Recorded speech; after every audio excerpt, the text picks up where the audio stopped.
시몬 베드로와 또 다른 제자 한 사람이 예수를 따르니 이 제자는 대제사장과 아는 사람이라 예수와 함께 대제사장의 집들에 들어가고 베드로는 문 밖에 서 있는지라 대제사장을 아는 그 다른 제자가 나가서 문 지키는 여자에게 말하여 베드로를 데리고 들어오니 문 지키는 여종이 베드로에게 말하되 너도 이 사람의 제자 중 하나가 아니냐 하니 그가 말하되 나는 아니라 하고 그때가 추운 고로 종과 아랫사람들이 불을 피우고 서서 쬐니 베드로도 함께 서서 쬐더라. 대제사장이 예수에게 그의 제자들과 그의 교훈에 대하여 물으니 예수께서 대답하시되 내가 드러내놓고 세상에 말하였노라.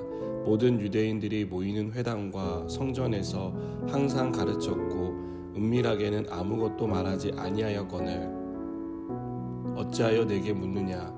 내가 무슨 말을 하였는지 들은 자들에게 물어보라. 그들이 내가 하던 말을 아느니라.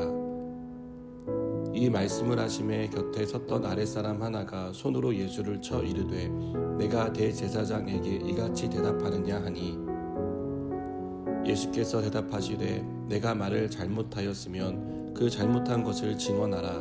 바른 말을 하였으면 내가 어찌하여 나를 치느냐 하시더라. 안나스가 예수를 결박한 그대로 대제사장 가야바에게 보내니라.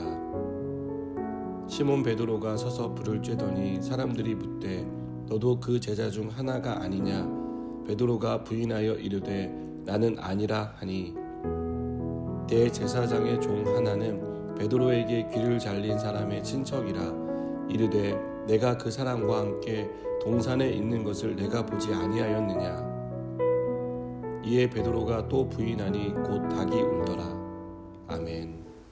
군 복무를 할 때 보급품을 잃어버리면 군기 교육대에 간다는 말을 들었습니다. 그래서 야외에 빨래를 넣는 날엔 소대마다 당번을 세워 빨래를 훔쳐가는지 감시하게 했습니다. 그렇게 감시를 해도 꼭 한두 개씩 도둑을 맞았습니다. 어디선가 잃어버리고 부족한 것을 채우기 위해 다른 사람의 빨래를 훔쳐가는 사람들이 있었기 때문입니다. 계급이 낮을 때는 잃어버린 빨래에 대한 책임이 주어졌습니다. 누군가가 훔쳐갔으니 똑같이 훔쳐서 채워 넣어야 했습니다. 하지만 저는 할 수 없었습니다. 훔치는 것은 엄연히 도둑질이라는 생각이 들어 하지 못하겠다고 했고 그것 때문에 선임들에게 맞아야 했습니다. 오늘 본문은 베드로가 예수님을 3번 부인한 모습을 보여줍니다. 베드로가 예수님을 부인하는 모습을 보는 우리의 심정은 베드로에 대한 실망과 비판이 대세를 이루는 것을 봅니다. 그러나 조금 더 냉정하게 이 장면을 훑어보면 베드로의 심정이 이해가 되기도 합니다. 과연 나는 베드로와 같은 상황에 놓인다면 예수님을 부인하지 않을 자신이 있나? 라는 생각이 들기 때문입니다. 지금이야 당연히 그렇게 하지 않을 것이라고 대답하겠지만 막상 실제로 이런 상황이 펼쳐진다면 우리는 당당하게 예수님의 제자라고 밝힐 수 있을까요?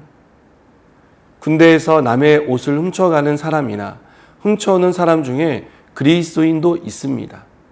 부당한 지시를 받고 그 지시에 맞을 각오를 하고 아니오라고 대답하는 것은 생각만큼 쉽지 않은 일입니다.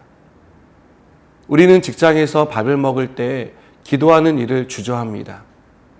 내가 교회 다닌다는 사실을 사람들이 아는 것을 별로 좋아하지 않습니다.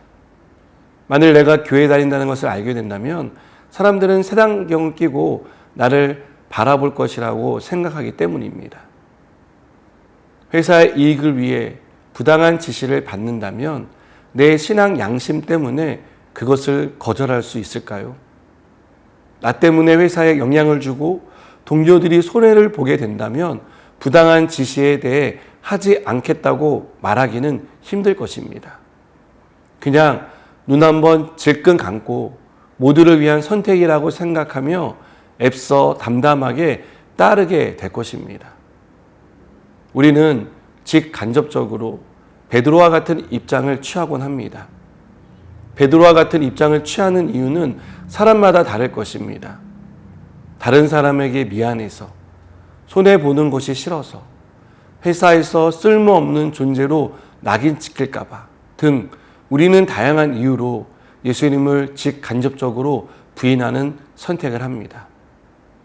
베드로는 무서워서 살기 위해 예수님을 모른다고 부인했습니다. 자신을 지키기 위해 자신을 지켜주신 예수님을 부인했습니다. 자기를 부인하지 못하는 사람은 예수님을 부인합니다.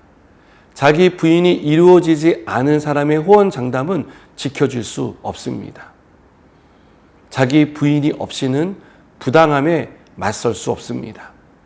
사람의 눈치를 살피게 되고 자신을 지키기 위한 행동을 본능적으로 하기 때문입니다. 그래서 예수님은 제자들에게 자기를 부인할 것을 말씀하셨습니다. 예수님을 따르는 사람은 누구나 자기를 부인하는 사람이 되어야 합니다. 자기 부인은 예수님을 인정하는 데서 시작됩니다. 예수님이 내 생명의 주인이심을 인정할 때 우리는 자기를 부인할 수 있습니다. 자신의 모든 것을 주를 위해 던질 수 있습니다. 주님 밖에는 나를 위하시는 분이 없고 주님 밖에는 나를 위해 생명을 주신 분이 없다는 것을 믿고 주를 위해 살게 되는 것입니다. 여러분, 예수님을 부인하는 사람이 아니라 자기를 부인하는 사람이 되시기 바랍니다. 나를 부인함으로 주님을 드러내고 높이는 저와 여러분이 되길 축복합니다. 기도하시겠습니다. 주님, 우리가 삶을 살아가며 과연 누구를, 무엇을 부인하는지를 살피기 원합니다. 자기를 부인하고 자기 십자가를 지고 주님을 따르는 신실한 성도가 되게 해 주시옵소서. 예수님의 이름으로 기도드립니다. 아멘.